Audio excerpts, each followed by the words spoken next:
following episode of the Came to Believe Recovery podcast is a production of Take 12 Recovery Radio. Take 12 Recovery Radio is not affiliated with any particular 12-step fellowship. First we came. Then we came to. Then we came to believe.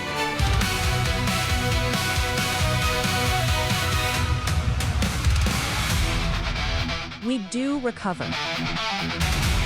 We do recover. We do recover. Well, greetings, one and all. Welcome to another episode of the Came to Believe Recovery podcast. I am recovered alcoholic, the Montyman, and joining me, of course, is the CEO of Came to Believe Recovery, Mr. Tom Williams. Hey, buddy. Hey, Monty, how's everything out there in Portland? Albany. Yeah, Albany, Portland.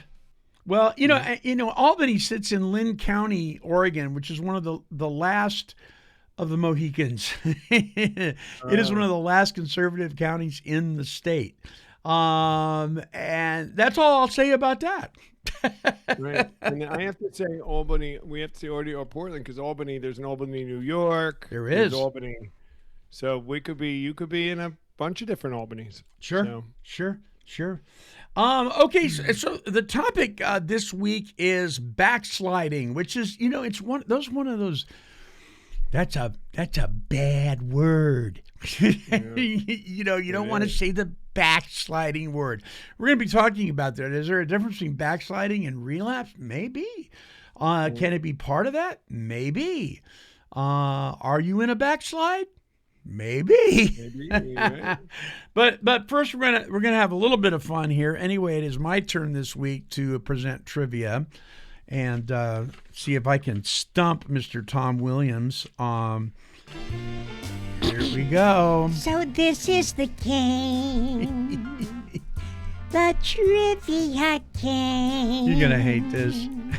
Where Montyman drives Tom insane. If Tom can get these right, Monty will give up the fight. So let's just see how right Tom can be. Go ahead, Montyman. Give it your best shot. Yeah, it's time for everybody's favorite podcast game show, Came to Believe Recovery Trivia. All right, that is all in honor of New York. So guess what, Tom? I figured. New York trivia. Okay. All right, if you get it right, you get the bell, and if you get it wrong, of course, you get the fluff machine. All right, number one. Michelangelo, Raphael, Leonardo, and Donatello aren't just a random assortment of Renaissance artists. They're also the names of what heroes in a half shell who roam the sewers fighting evil in New York City? The Ninja Turtles. Yeah, you are correct. The Mutant Ninja Turtles, to be exact. All right, number two. So you got one right. You got right. Number two. The Silver Star is a train route that passes through Tampa, Florida twice daily, once southbound to Miami and once northbound to New York City. What quasi-public corporation operates the Silver Star line? Quasi-public corporation. The North Star line. Quasi-public. Take your best shot. I have two answers, but because you said quasi-public. Yeah. Well, actually, that is a public thing, so I'm not going to say that. I would say Amtrak. You are correct. It is Amtrak. Very All good. right. Very good. Oh, boy, Yeah. I'm in trouble. Number three. And there's only four. Number three, in St. Louis in 1925, what precision dance company has performed in New York City's Radio City Music Hall Since 1932, their name sounds like the feminine form of a bolder or genre of music. These are the dancers from Radio City Music Hall? They Are you perform. speaking They about perform. the Rockettes? You are correct. It is the Rockettes. Wow. I don't like you anymore. All right, here's your last one. Oh, I hope you get this wrong, but you probably won't. According to the International Bartenders Association, rye whiskey, sweet red vermouth, and a dash of bitters are the ingredients in what cocktail, which is named for a New York City borough? That's called a Manhattan. Manhattan is correct. Oh, my gosh. I'm going to hang my head and shout. I thought for sure that at least one of these you would get wrong. But of course the train one was probably the hardest one. That was the hardest one. Yeah. Yeah. And I almost said Port Authority, but then I said, well, that's not quasi-public. That's a private. That's a government, so it can't be that. Right. Then I thought the only other international group that's running is Amtrak. Yeah. So that was my best shot. It had to be Amtrak. And you did it. You did it. All Yeah. right, let's close out this part of the show. Congratulations, Mr. Tom Williams. Yeah. Wait. I got all of them. You That's did get what all of them. everybody- You got all of them. Right. Yes. I mean, Yeah. I'm way ahead of you. Is that the record? Yes, you're way ahead of me. All right, everybody. Oh, next man. week. I'll try to go to the I second guess grade that's trivia it. next week. It's the trivia game. Oh,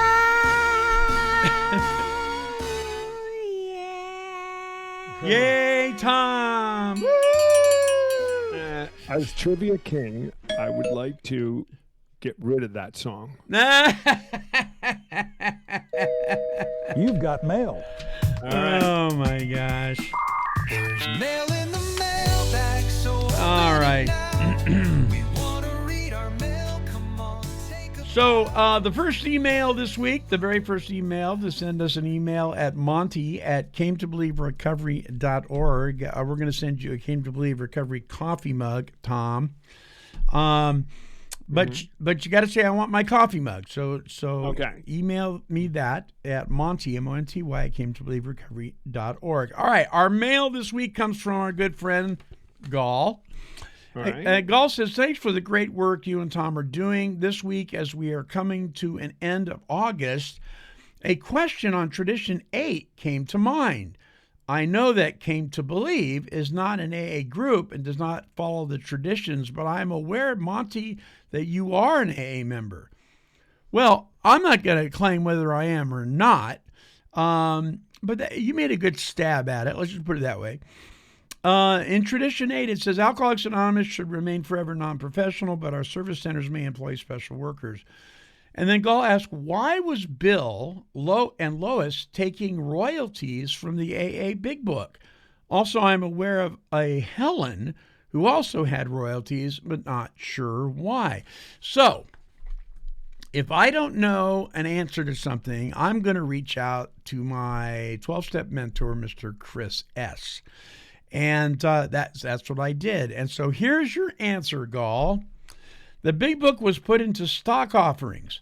1/3 to Bill, Hank Parkhurst, and then 1/3 sold to the fellowship. Writer royalties, they call it. I believe all goes to the fellowship now. Hank Parkhurst gave up his shares for some furniture. It was selling poorly at the time.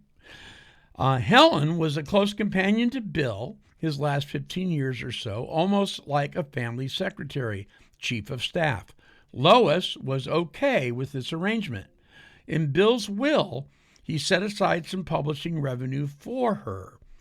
Much negative talk has been levied at Bill for this, and I think it's like criticizing Jesus for having old sandals. It misses the very big point that the most influential spiritual work of the 20th century and long-lasting mass recoveries were the real story. My comment really is Gall, who says that we don't follow the traditions, kind of as though we have something against them. And we don't. The point is that they didn't have the traditions in the 30s and 40s. Right. So when the guys were doing the programs in the 30s and 40s, there wasn't any traditions that were part of what they were doing. So that's just what we do. But we're indifferent to them. We don't present them at our retreats. We don't. Right. And, we've been accused of, you're charging for 12-step, which we never charge a person to take them through the 12 steps. So we don't. Right. But if you have to pay your room and board, like you would at any AA convention, if you went Absolutely. and had to buy a room and board, expenses. And no beneficiary at the Salvation Army ever pays a penny for the steps. So there's no, the recipients don't. Now, I'm like a capitalist a little bit here. I just don't know that I have a huge problem with Bill Wilson making a little money off the big book, Monty. He did write it. I don't know. I just don't know if I really have a big problem with it. I don't. Yeah. I don't. And people would accuse him of he was trying to get rich off of it. No, he wasn't.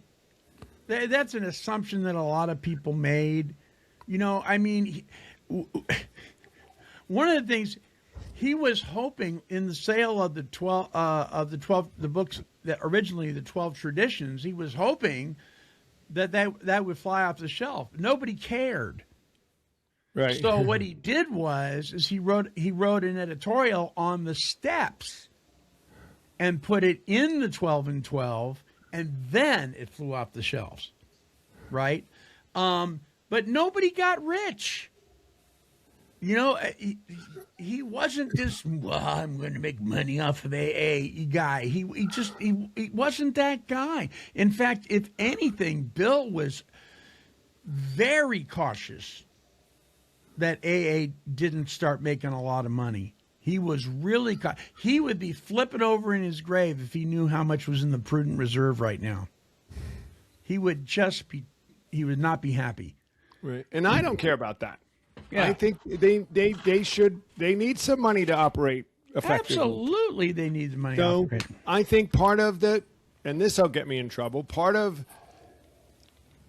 I disagree with back then when they were so adamant about it being avocation and no one can make money and no one shouldn't be organized and it also meant that nobody got held accountable for anything, Monty.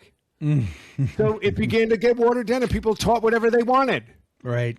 And there was no accountability for the program. Nobody saying, hey, you got to kind of really understand this. You have to have had a spiritual awakening to go and share this with others. Right. If you haven't, you shouldn't be doing this. Right. And I think that was a mistake in AA back in the beginning, that they went that road. And that's why I came to believe recovery. If you come and speak at one of our retreats, we make sure we don't limit anybody. We don't care who you are, but we do care what you say. Yes. And anybody is welcome to come. Right. But we're going to vet you if you're going to be behind the lectern. Yeah. We just make sure that it's too important. It's life and death. Yeah. There are some critical things about the steps that need to be taught. So that we do, and I think that it's not a thing that I'll let go. And if AA doesn't like it, oh well. Let's see how the world turns. Yeah, there you go. I don't care. We're not going to change. Send your email to Monty, Monty, recovery.org. Blast us out of the water if you want to. We don't care. We're not going to lose any sleep over it. All right, let's close the mailbag up. Bam. Thank you for your mail. It means so much. A little piece of you just waiting to clutch. You got mail. Okay. So if you want that coffee mug, email me, Monty at cametobelieverecovery.org. I'll be the first one to do so and just say, I want my coffee mug. Make sure you include your contact information because we have to know where to send it. All right. Backsliding. This is a term. I was talking to somebody yesterday, and they go, "Wow, I haven't heard that term in a long time." Kind of a Christianese kind of thing. I remember I turned my life over to Christ. I've took it back many times since then, but I initially turned my life over to Christ in 1971 in a little Nazarene church in Petaluma, California. And I remember, the worship was led by the choir director. It was a little small choir. Maybe there was 35 people in the church. And the organist, Georgia Hale, was the organist. So churches had organists. Remember that? I do. And I remember Georgia saying, you want to be careful you don't backslide. So you want to stay in the Word. You want to stay in the center. You want to stay with people that are healthy. You want to be, associate with people that aren't going to drag you down because you don't want to backslide. And that was probably the last time, back when I was 16 years old, that I actually heard the term backsliding until recently. So what do you think about this term? Is this a nasty word? Should we even be talking about it? Well, probably because it's the subject behind it that we should be talking about. Whether we call it a backslide, and we'll talk about what we're now calling the stall, or a stall, which is a big presentation that we made to the Salvation Army between the shift and the stall. Have you made the shift? If you haven't, are you in a stall? Which means, are you backsliding? But backsliding, you're right. It's a Christianese term. That I've heard it more in Christianese than I have in the AA world. Right. But sometimes maybe I wish that it was used in the recovery world, because it's not a relapse. Okay. I guess it could be a relapse, right? Because you could say, well, he's backslidden. But generally, if you relapse, you've relapsed. It's not. So a relapse could be part of a backsliding experience, but just because you're backsliding doesn't necessarily mean that you've relapsed. I mean, you might want to say that you're in an attitude of relapse. Right. Yeah. Well, we called it a stall. I really like that. Yeah. You haven't stopped. It's not a relapse. And you haven't lost your time. Right. But you have probably lost forward movement. You're not, it'd be that you've stopped living in the go for one reason or another. And it can look, we have some good notes here. It can look a lot of different ways. But I do think if we start with our first point, which says understanding that backsliding begins before the relapse, I agree with that. Listen, I planned my relapse before I did. I was relapsed 6 months before I took a drink. So maybe I was backslidden all that time. Okay, you just said something very interesting. You said you planned it. I planned it. Were you conscious of what you were doing? A month before, I was absolutely conscious that I was going to go. Okay. I thought maybe I was not, and I thought maybe I would have a drink, and then there was an event coming up. I was going to go on this trip, and I was going to be away from all people, and nobody would know, and I was going to try it. Yeah, I planned it. Okay, so there's a little bit of a difference between that and what some people, even though they may have dropped some of their protective stuff that they use to keep them safe, subconsciously maybe they kind of did that, and then one day they're somewhere and the dope man comes walking around the corner, and then bam, they're done, right? So that would not be an intentional thing. But the backsliding led my mind to think that I could do it. Yeah, to plan it. If I hadn't been backsliding, I never would have lied my way into thinking I was okay. Right. And it's funny because as soon as you think your life is okay and you kind of completely resume the world, if that's a way to say it, you could be on your way. I think it's a fairly accurate statement to say that we could see in most people a backslide, some not following the program, living in the go, not doing their 10, 11, and 12, we would say, some level of that before there was a relapse. And if you relapsed out of nowhere, then I would just say you never were recovered. Like you, right? You never had the tools anyway. And really, if you research what your behavior was like prior to actually putting the bottle in your mouth, let's say, Right. if you're really honest with yourself, you're probably going to find areas that you just dropped the ball. You know, you stop hanging out with healthy people. You stop talking about your stuff when it came up. Whatever. Your prayer life was lacking. You know, I mean, these things these compromises get chipped away, usually just a little bit at a time, a little bit to where we don't even notice it at first. Because most of us, if Satan himself just stood right in front of us and said, "You're gonna do this," we go, "Take a hike, buddy." Right.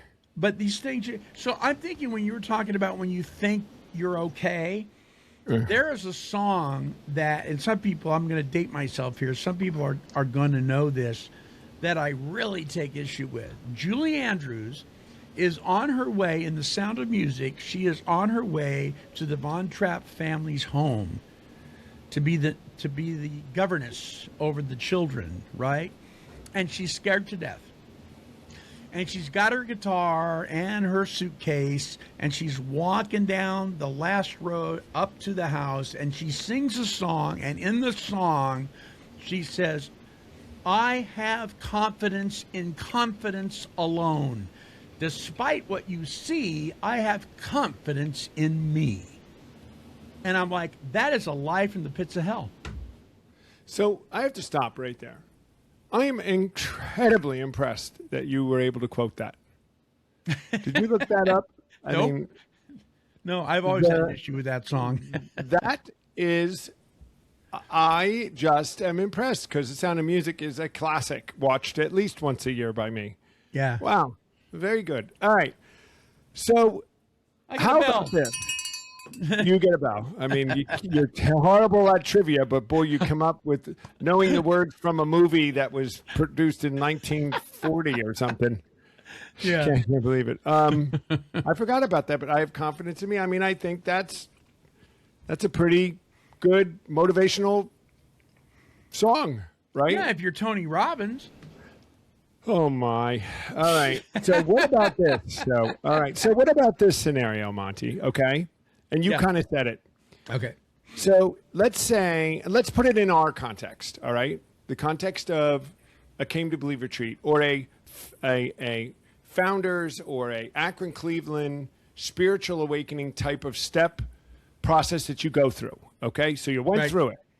You did an honest step 3. You really did. You turned your will over to the living, loving, caring God. You gave him all your stuff in step 7. You turned it over and you began working 10, 11, and 12. And then at some point, you just abandoned that. You just abandoned that forward motion. We'd say you abandoned right side living, which we mean, folks, is the right side of our inventory list, which is the assets that come in after you get rid of your defects. And you begin to operate in that. Now, and you dip down into that, which we'd call, I guess, a backslide. But you never drink, right, or drug, or engage in whatever it is, that had you first coming to take the steps. And you never did it for the rest of your life. But you went right back to all the behaviors, but you never did drink or drug again. What would you say about that? I'd say you're in trouble. Well, you're putting yourself in trouble. Or, this is controversial, maybe you weren't a helpless and hopeless type of alcoholic, because if you can stay sober, right? Yes. Maybe. I would. Okay. So yeah, we probably will get some comments here. Yeah. Right or wrong or indifferent, I don't want to go down that road. Right. But I will say that the rooms where the 12 steps are on the wall, and they vary, there's lots of them, the rooms are filled with people who abused drugs, abused alcohol, but weren't powerless over it. And they got a DUI, and the judge said 90 and 90. And that's where that all came from, by the way, was the legal system. And so you're going to 90 meetings in 90 days, get your little court slip signed, prove that you were there, and then we'll drop the charges or whatever, right? And the rooms are filled with people. I'm glad they're there because these tools will benefit anybody. But doggone it, when you're preaching that all you got to do is go to meetings and you'll stay clean and sober, and you are staying clean and sober, you probably aren't one of us. You're probably not powerless. If you have the power in yourself to just go to a meeting and stay clean and sober, you're not powerless, right? In the sense that required the steps. In the sense that required the steps and spiritual awakening. If you don't, right, in step one, it's if you haven't come to this person, you're probably won't be somebody who needs to take the drastic action that we had to take. Right. So stop teaching other people that all you got to do is show up at the meeting hall, because if they're powerless and they don't connect with a power greater than themselves, they leave and relapse, and then you get mad at them. Shame on you. You're the one who led them down that road. So yeah, I'm with you. I'm with you on that. So I mean, we're going to get maybe mail on this. I kind of hope we do, because it means we're reaching people that I've heard people, and I think it's probably true, that maybe half of the people that go to the meetings today are not of the helpless, hopeless variety, right, of addict that we're back, which may be part of what's skewing the recovery numbers. I think it is. Because they weren't the type anyway. Right. So it's very, very interesting, and I think very, again, like the last 2 weeks that we've been talking about all this stuff that's very real life stuff for everybody. Yeah. What did we talk about last week? The socially acceptable addictions things and all that everybody deals with. Same with this stuff. It's what level of, adherence to this strict set of quote unquote rules, I think people think, do I need to keep? And what things can I let sneak back in and say, that guy needs to be that far, but I don't need to go that far. Mm-hmm. And for me, I can do this. And do we all do it? I would say, well, I'll never admit it. If I do something, well, I'll never say that I don't have to do it. I might say, I shouldn't be doing this. This isn't good. I do a 10-step on it. But do I kind of engage sometimes in some things that, well, maybe I shouldn't have done that, but it's not a big deal kind of thing. Mm-hmm. That's dangerous. Minimizing. It's not as dangerous, and this is not an out, guys. No. For someone who's recovered and solid, these mistakes are here. Your relapse is way down here, and you don't even get close to it. That's because when you're recovered and solid, you catch these things. It's part of your nature now. You catch them, and go, oh, and you jump back on the train. So that is not backsliding, I don't think. No. I don't think making mistakes and growing, that process at any point would be called a backslide. I don't, Monty. I would agree with you. So I think the graphic showed a picture of a guy going down a slide, or kind of like a water slide thingy. You know what I mean? And so a backslide, right? It's there's momentum. Right. You're moving. Right. You're moving in a direction, and there's a dragon at the bottom of that slide, and you're heading toward it. Right. Yeah, and so there's movement, there's action, and that is different than walking down the street and you're going up, I recognize that. Right. I'm going this way. If slipping on the rung of a ladder and then keep going, Yes. because there's no momentum. Right. You slide the slide, you can't stop it. It's Right. harder to stop it. Harder to Right. stop it. Yeah. Yeah. Very. What was else? What was I going to say now about that? I hate when that goes right out of your head. I know.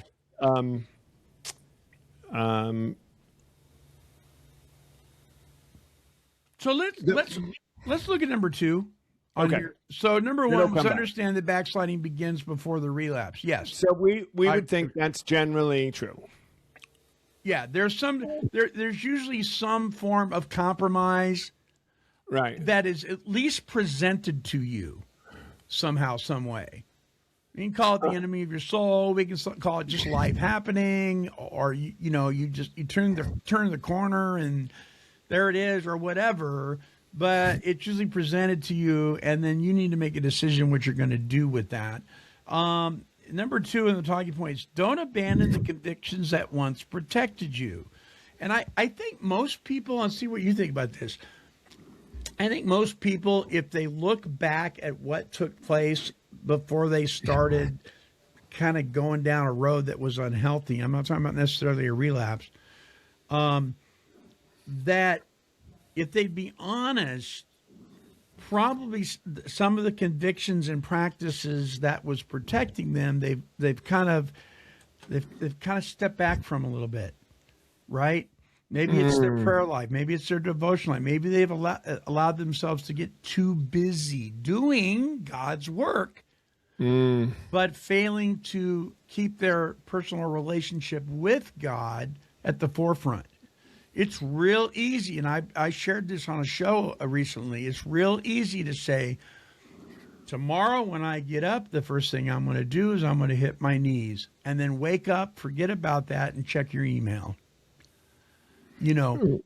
It's easy to do that, and it's there all the time. And so this says don't abandon. So that would suggest moving away from it completely. But it starts a little at a time. So I agree. So abandon would mean you've left it behind. So you'd say, like if I say, well, it's really not that bad, I don't stop that because that means I'm okay with it and that's something that I'll do again. I say, it wasn't that bad, but I got to do a 10-step on that. I don't want to do that again tomorrow. Mm-hmm. That mistake wasn't that bad. There's a difference. Mm-hmm. Everybody else is doing it. Doesn't mean I should. Would I add to it? Or I don't think this applies to me anymore. I don't say that because it does. Those things apply to me. Yeah. Monty, I think, too, there could be some misunderstanding about what this program is for when it comes to people taking back these things that would be under the backsliding. Is so many are taught that just being sober is enough. That's the point. Right. And the point isn't just, did you drink today? Well, no. Well, you're good then. Right. Yeah, but they were miserable all day on the edge in their life. The program was not meant just to be sober. It was meant to give you a new life. Oh, it just drives me crazy when I hear people say that. Well, congratulations, you didn't pick up at least. Okay, so I kicked the neighbor's dog. I cussed out the wife. I walked into my job and said, screw you, I'm done with you, and I walked away. But at least I didn't drink. And they clap. Hip, hip, hooray. Yeah. Today. No, that is a deception. And it'll, you know what you're going to do? You're going to.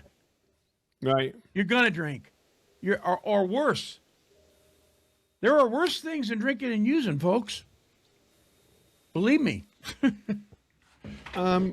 There are. I mean, I've seen some of the most miserable people just white knuckle, and they ought to just go drink.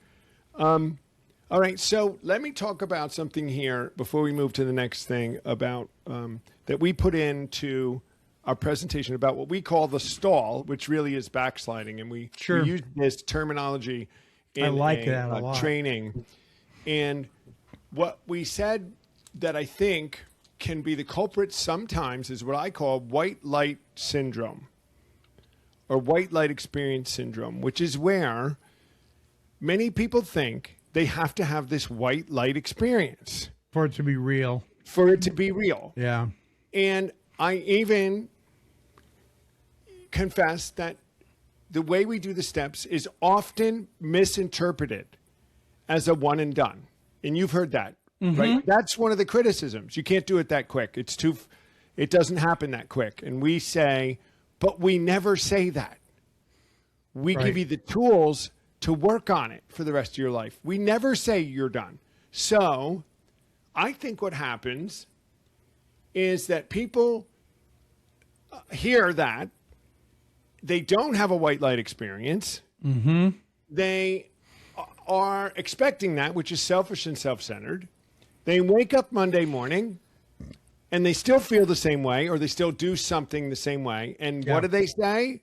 It didn't work. See, it didn't work. Yeah. And so they fall into a stall. And so they lose their momentum. And maybe it doesn't happen that Monday morning, but it happens a couple weeks when things aren't going as quickly as they want. They're not getting better right away. Their family, they've been beating their family to death, in lying, cheating, and stealing for 20 years. And in a week of sobriety, they won't all come back and forgive them. Right. You're like, really?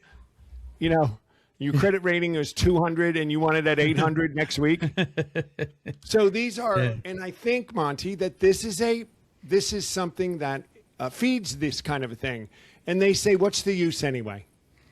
And so they fall into what is a stall. They don't put the work in, and they begin to just kind of go along. And that's a terrible place for a lot of reasons, because they're not getting the promises. They're not getting the benefits. They're not Right. getting the joys that will come if you work at it. And so this white light syndrome, I think, is something that we're going to talk more about in the presentations that we. It's a Does that- it's a dangerous thing to Yeah. fall into that symptom. One of the things I think that happens, and I alluded to this on Monday's show, and I think it bears repeating. We need, those of us in the recovery community need to encourage people to come alongside of us, and for us to come alongside of them. Because if you're trying to deal with your issues in the dark, in other words, by yourself, if you're trying to do it by yourself in the dark, you're trying to deal with your issues in the enemy's domain. You're trying to recover in the enemy's domain. But because that's his domain, the dark. But if you come into the light, where we are, right? You're surrounded around brothers and sisters who've experienced the light, who are willing to give away the light. And then exposes the dark in your life and you recover. But you can't do it if you keep secrets. You can't do it if you try to solo this thing, right? And one of the dangers when you have a white light mentality, and let's say you did have one, which can be dangerous too, the way you respond to it. Well, I had this amazing spiritual experience. It was like the birds started singing and the sun started coming up, and it was just amazing. And you rest on your laurels, and you try to ride that white light train, and you think, I don't need fellowship. I don't need to be around other people. It's me and God, baby. You are in a backslide. I'm just telling you, you may not know it. It may not feel like it, but you're backsliding, bro. I agree. It's this white light expectation Yep. is a terrible thing. Listen, I had a few things kind of lifted off of me, Monty, right away when I did step 7. There were a few things very easy for me to let go that I would say were miracle-ish. Like it was lifted for me, but there was a few things that weren't lifted immediately. I believe the nature was removed because I had conscience about them immediately. Right. So I had a bad conscience. So they were removed. But then I had to break those habits, and I had to come in, master my flesh, right? The Bible's flush with verses about people that were believers and, but still battled their flesh until they could bring it under. Sure. Because we have this free will thing. So I like this line here on number 3, which is returning to old thinking before returning to old behavior. That almost is certainly the way the process would go. Let's go to number 4. I was thinking about that. Act out. Don't confuse independence with spiritual maturity. Okay, so here's one, too, that we see often is people generally, things in your life get better just by not drinking and not drugging it. You go to work on time, you get up, all of a sudden you have a little money in your pocket, and all of a sudden you may put some effort towards these principles that we teach you, and all of a sudden you get a promotion and you get a little bit of money and things get easy. And all of a sudden, what do we say? I got this. I got this. Yep. I'm good. Yeah. I'm blessed and highly favored. And we walk around, and you may be, and we abandon the maintenance part, and we say, this is what God, I'm here. I've made it. I don't need to do anything. What a dangerous place to be, my friend. I've even heard people say, maybe I'm not an alcoholic. That's what I said when I did it. I said, maybe I'm not. So here's things started to get good. So here's something that if you take it out of context, and faith-based programs tend to do this. When the Big Book talks about the problem does not exist, it has been removed. Now, that's a quote. The tendency is, oh, well, if it doesn't exist, I'm cured. If it's removed, I'm cured. So if I'm not allergic to alcohol anymore, let's just use alcohol.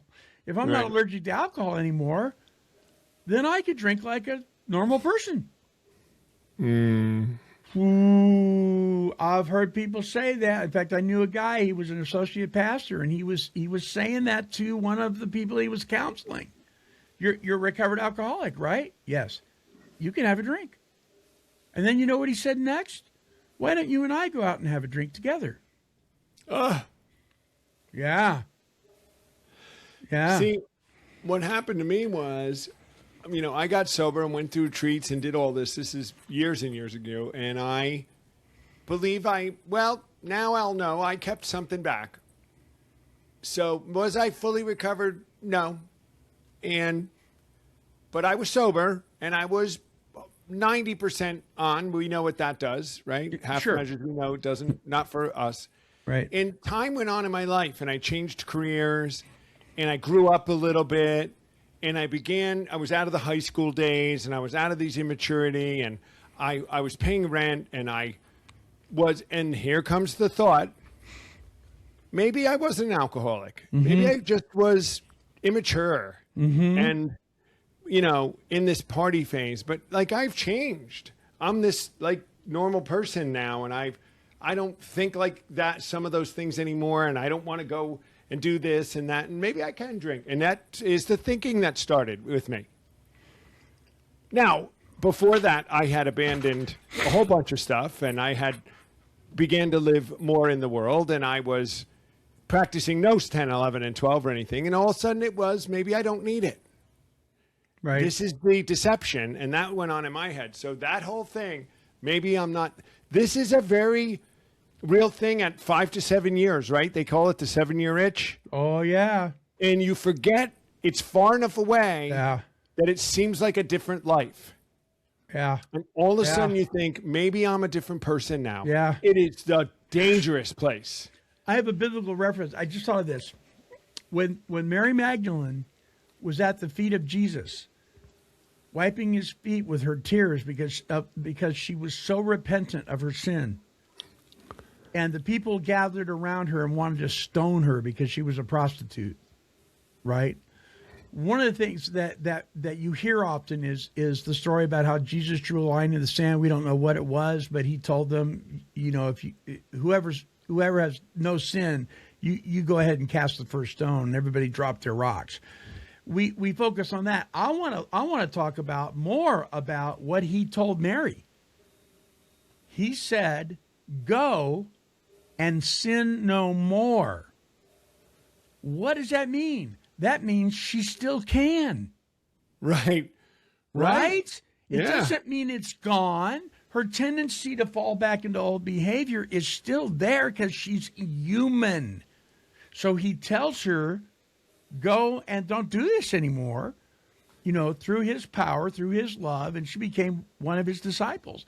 But when God says, okay, you've had a spiritual awakening as a result of these steps, now go and take the message to others and don't drink again, it's because you could drink again.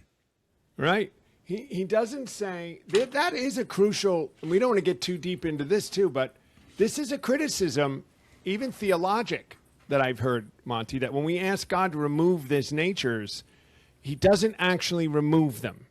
Like, and we say that inbred nature to do something, he does remove, but he never takes the choice to act out in it away. There you go. He can't take that away. We're still people with flesh on.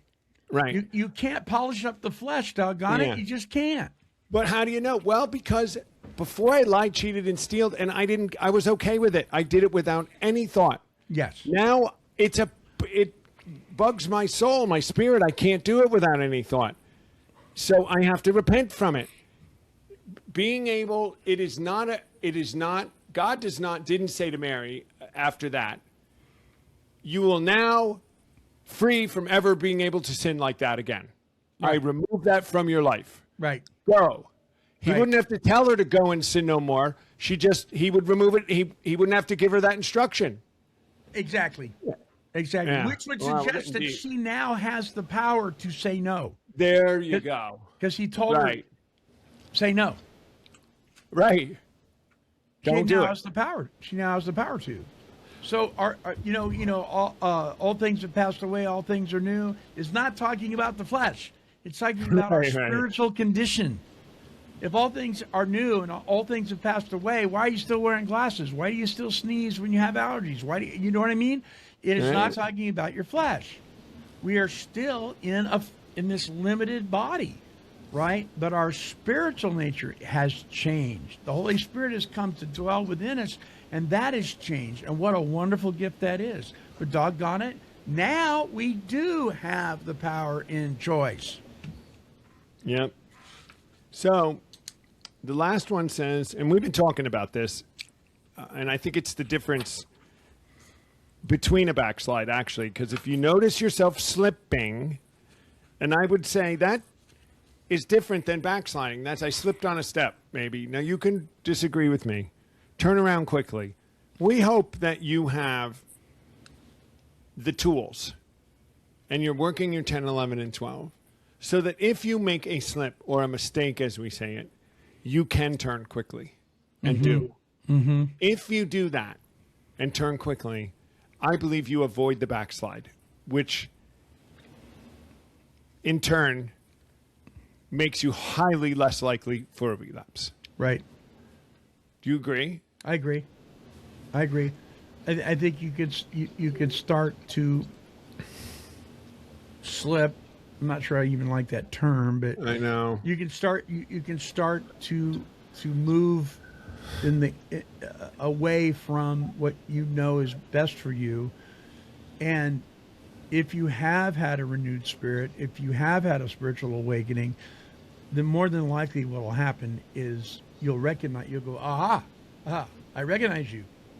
And you'll move in a different direction. It might require asking for some help, Right. and that's why you don't do it in the dark. Wait. A slip is not a slide. Unless you have purchased a slip and slide. All right. So if you slip and fall, like you're saying, you've slipped and fall, somebody has to maybe help you up. But if you slide, you're on your way. You're going in that direction. Yeah. Nobody, it's Yeah. generally, people got to run after you to catch you, and that ain't happening. So there is a difference here, guys.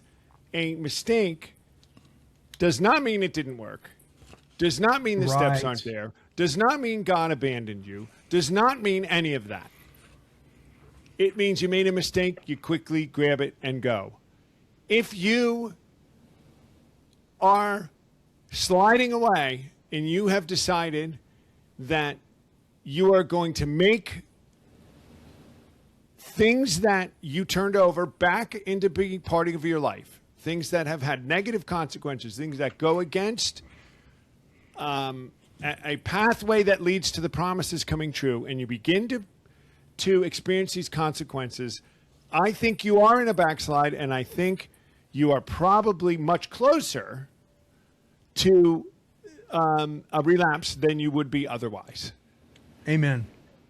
You know, Yeah. maybe that's a mic drop, but Yeah. I do. I mean, I kind of hope we've made some pretty, you know, I don't know that we've made these blanket statements that it is or it isn't, Monty. I think we've kept, but we have taken a kind of a solid position, and I'm okay with it. And I hope that there's people that are okay with us that get this and don't automatically just want to pick this apart about how we can't make these statements. You know what I mean? Yes. And so if you're listening and you're going, yeah, but, Write it down and send it to us. yeah, if you're saying, yeah, but, send it to us. So I love these. So people say, okay, so what can I do? Okay. Well, here's some stuff. If you stop praying, start praying.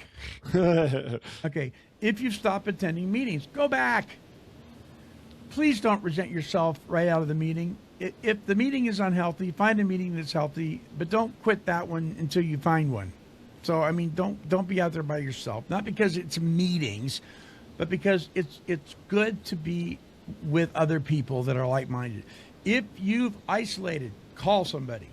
If you've compromised a conviction, admit it. If you've neglected Scripture, open the Bible. If you've become dishonest, tell the truth. Okay, so you were dishonest. All right.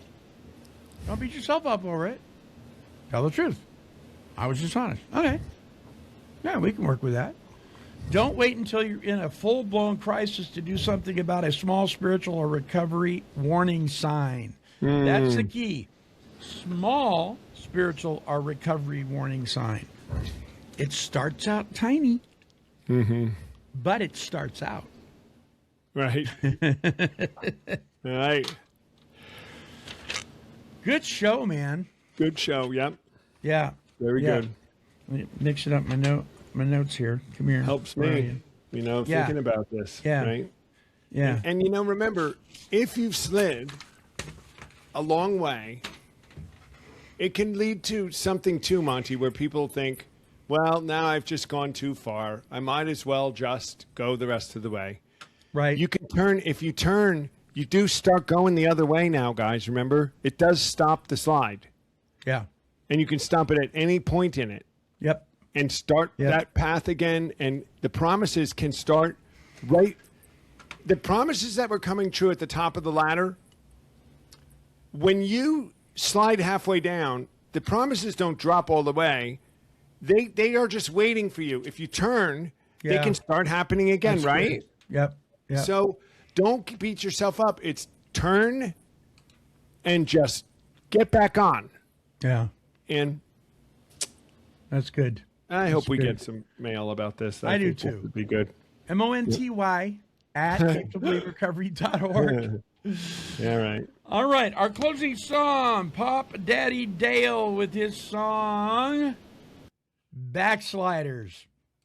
Check it out, and then I'll come back with my closing thoughts. Backsliders, backsliders, they're slipping away again.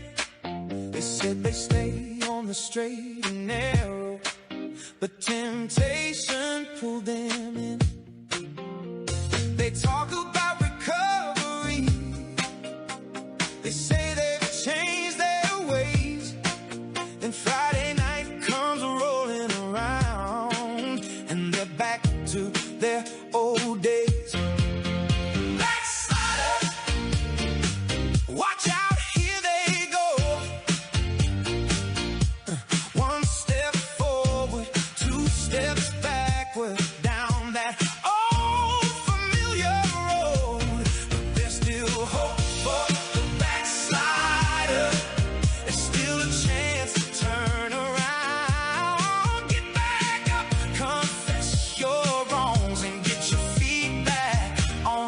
solid ground. So backsliders, backsliders.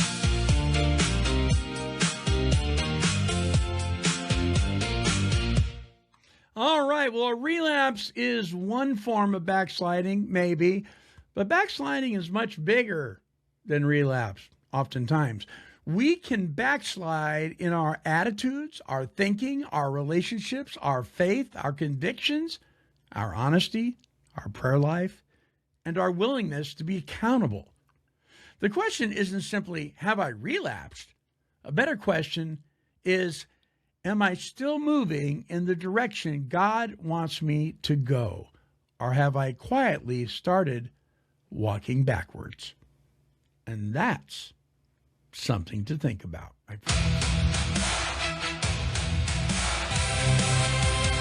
We hope you have enjoyed this episode of the Came to Believe Recovery podcast and would love to hear from you. Please leave us a comment or send an email to monty@cametobelieverecovery.org. For more recovery resources, 12-step Zoom meetings, retreats, and archives of this show, visit cametobelieverecovery.org. This has been a broadcast of the Take 12 Recovery Radio Network.